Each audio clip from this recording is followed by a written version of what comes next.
కొంతమంది పిల్లలు ఉంటారు, అన్నము సరిగ్గా తినరు, చపాతీ కూడా తినరు. సో చపాతీ తినని పిల్లలకు మనం మంచిగా ఇలా టేస్టీగా మేథీ క్యారెట్ చపాతీ చేసి పెట్టామనుకోండి, ఇష్టంగా తింటారు అండ్ ఈజీగా తయారు చేసుకోవచ్చు. ఫస్ట్ అయితే గిన్నెలోకి క్యారెట్ తురుము వేసుకోండి, అలాగే సన్నగా కట్ చేసుకున్న మెంతికూర వేసుకోవాలి, టేస్ట్కి తగినంత ఉప్పు, కొద్దిగా కారం, చిటికెడు పసుపు వేసుకోండి, కొంచెం జీలకర్ర వేసుకోవాలి, అలాగే ఒక 2 టీ స్పూన్ల పెరుగు వేసుకోండి. తర్వాత 2 కప్పుల గోధుమ పిండి వేసుకోవాలి. వీటన్నిటిని ఒకసారి వాటర్ వేయకుండా మిక్స్ చేసుకోండి.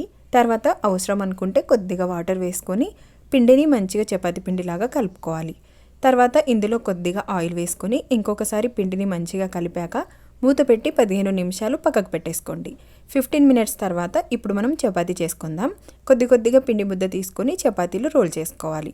ఆ తర్వాత వీటిని వేడి వేడి పెనం పైన కొంచెం నెయ్యి వేసి 2 వైపులా కాల్చుకుంటే చాలా టేస్టీగా క్యారెట్ మేథీ చపాతీ రెడీ. ఇవైతే ఎంత టేస్టీగా ఉన్నాయో అసలు నాకైతే చాలా బాగా నచ్చాయి. మీరు కూడా ఇంట్లో తప్పకుండా ట్రై చేయండి, పిల్లలకైతే చాలా బాగా నచ్చేస్తుంది. అండ్ ఇంకా వీటిని మనం ఇలాగే తినేయొచ్చు, కావాలనుకుంటే కొంచెం పెరుగుతో సర్వ్ చేసుకోవచ్చు, లేదు అనుకుంటే వెజ్ కర్రీస్తో అయినా నాన్ వెజ్ కర్రీస్తో అయినా చాలా టేస్టీగా ఉంటుంది. రెసిపీ నచ్చితే ఇంట్లో తప్పకుండా ట్రై చేయండి, అలాగే మన ఛానల్ని సబ్స్క్రైబ్ చేసుకోండి. Thanks for watching. బాయ్.